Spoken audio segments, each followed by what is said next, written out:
तो last time जब हमने एक थ्योरी पढ़ी थी ना, उसमें हमने पढ़ा था कि वैसे तो कुछ हम जो रूल अब तक हमने सीखे ना, उसकी वजह से हम थंब रूल बना सकते हैं। सेल्स का मतलब होता है गुड्स का जाना, और गुड्स जा रहा है तो क्रेडिट ही होगा वो, क्योंकि जाने वाली वस्तु को अपन क्रेडिट करते हैं, क्रेडिट वर्ड गोज आउट। इसी तरीके से अगर हमने सेल किया और वो गुड्स वापस लौट कर आ गया, उसमें से पार्शियल या पूरा का पूरा लौट के आ गया, क्योंकि सामने वाले को हमने टाइम पे नहीं दिया था, या उसने हरा मांगा था हमने लाल भेज दिया, उसको टूट का कोई सामान था, तो पूरा या पार्शियली जो है वो हमें वापस लौटा सकता है, तो उसको अपन बोलते हैं सेल्स रिटर्न, है ना। सेल्स रिटर्न में गुड्स आता है तो आने वाली वस्तु को डेबिट करते हैं, डेबिट व्हाट कम्स इन, तो हम सेल्स रिटर्न को डेबिट करेंगे, ठीक है। और ऐसे ही परचेज रिटर्न का मतलब होता है गुड्स को हमने जो खरीदा था हम भी लौटा सकते हैं अपने सप्लायर को, तो हमने थोड़ा बहुत लौटा दिया तो वो परचेज रिटर्न कहलाएगा, ठीक है। तो इस तरह से हमने देखा कि परचेज रिटर्न के मामले में गुड्स जा रहा है, जाने वाली वस्तु क्रेडिट करते हैं, क्रेडिट व्हाट गोज आउट, तो परचेज रिटर्न क्रेडिट होगा। तो हम एक तरह से ऐसे कह सकते हैं कि ये तो पत्थर की लकीर है, ये तो थंब रूल है कि सेल्स गुड्स जा रहा है क्रेडिट ही होगा, सेल्स रिटर्न गुड्स आ रहा है डेबिट ही होगा, परचेज रिटर्न गुड्स जा रहा है क्रेडिट ही होगा। अच्छा, परचेज के मामले में 99% हम जानते हैं कि परचेज में गुड्स आता है और हम डेबिट ही करते हैं, लेकिन कभी कभी हमको परचेज अकाउंट को कैंसिल करना पड़ता है। कैंसिल का मतलब हो गया कि साहब मान लो परचेज हुई नहीं, ऐसा मान लो, ऐसा भी करना पड़ता है। वो क्यों करना पड़ता है बताता हूं मैं आपको।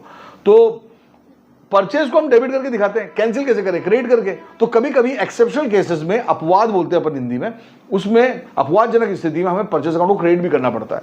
जैसे माल चोरी हो गया, अब चोरी हो गया, गुड्स चला गया, अब गुड्स के तो 4 नाम है, परचेज, परचेज रिटर्न, सेल्स और सेल्स रिटर्न। और नॉर्मली जो है गुड्स के जाने का 2 ही तरीका, सेल्स या परचेज रिटर्न। अब चोरी होकर गुड्स चला गया, इसको अपन ये तो बोल नहीं सकते कि सेल हो गई, चोर को बेच दिया अपन ने। ये भी नहीं कह सकते कि परचेज रिटर्न हो गया कि जो चोर था वो ऐसा वही व्यक्ति था जिससे हम, वो सप्लायर था हमारा, उसी से हमने खरीदा था चोर से और चोर ले गया रात को उठा के, ऐसा भी नहीं है। तो हम यहाँ गुड्स का जाना नॉर्मली तो नहीं दिखा सकते, सेल्स के रूप में भी नहीं दिखा सकते और परचेज रिटर्न के रूप में भी नहीं दिखा सकते। तो हमें जो है इसको परचेज को कैंसिल करके दिखाना पड़ेगा, यूं मानना पड़ेगा देखो जी इतने रुपए की परचेज नहीं हुई, ऐसा मान लो।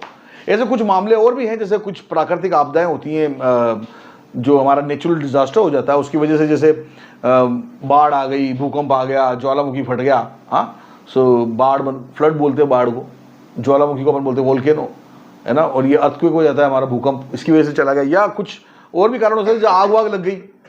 सो चोरी के अलावा ऐसे भी नुकसान हो सकता है माल का कि बाढ़ में बह गया सामान, या भूकंप या ज्वालामुखी या और किसी कारण से जो है आग वगैरह की वजह से माल नष्ट हो गया, तो माल तो गया, गुड्स तो गया, goods lost is also goods gone. तो जा रही वस्तु, हम इसको ये तो नहीं बोल सकते सेल हो गई, ये भी नहीं बोल सकते हमने जिससे खरीदा था उसी को लौटा दिया। तो हमें क्या करना पड़ता है, जितने रुपए का नुकसान हुआ है इस तरह से, उतने रुपए की परचेज को कैंसिल करना पड़ता है। और परचेज को कैंसिल कैसे करें, परचेज डेबिट होता है जब हम खरीदते हैं, कैंसिल कैसे करें, क्रेडिट करके आप कैंसिल कर सकते हो। ऐसे ही ओनर अगर विड्रॉ करता है गुड्स, जो व्यापार का स्वामी है वो अगर व्यापार में से माल निकाल के ले आता है अपने घरेलू उपयोग के लिए, घर में इस्तेमाल के लिए, क्योंकि वो इस्तेमाल हो सकती है घर में, तो वो अपने नाम से बिल नहीं काटेगा।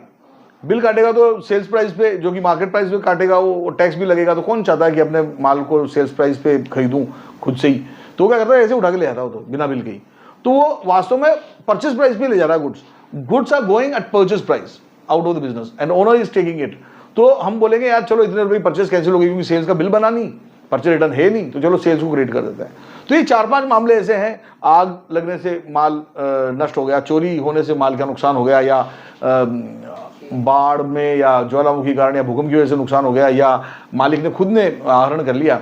इसके अलावा कई बार क्या होता है, हम लोग चैरिटी में भी दे देते हैं, दान में भी दे देते हैं गुड्स, या हमने कोई नया प्रोडक्ट बनाया, लोगों को उसका आदत पड़े, लोग उसका स्वाद चखें, उसके लिए हम फ्री सैंपल के रूप में भी बांट सकते हैं। तो फ्री सैंपल के रूप में या चैरिटी में अगर आपने माल दिया है, तब भी माल न बिका है न परचेज रिटर्न हुई है, तो गुड्स तो जा रहा है, लेकिन तो हमको गुड्स को जाते हुए दिखाने के लिए अकाउंट बुक्स में परचेज अकाउंट को क्रिएट करना पड़ेगा। इसके कुछ एग्जांपल्स देख लेते हैं तो हमको और बेहतर तरीके से समझ में आएगा। तो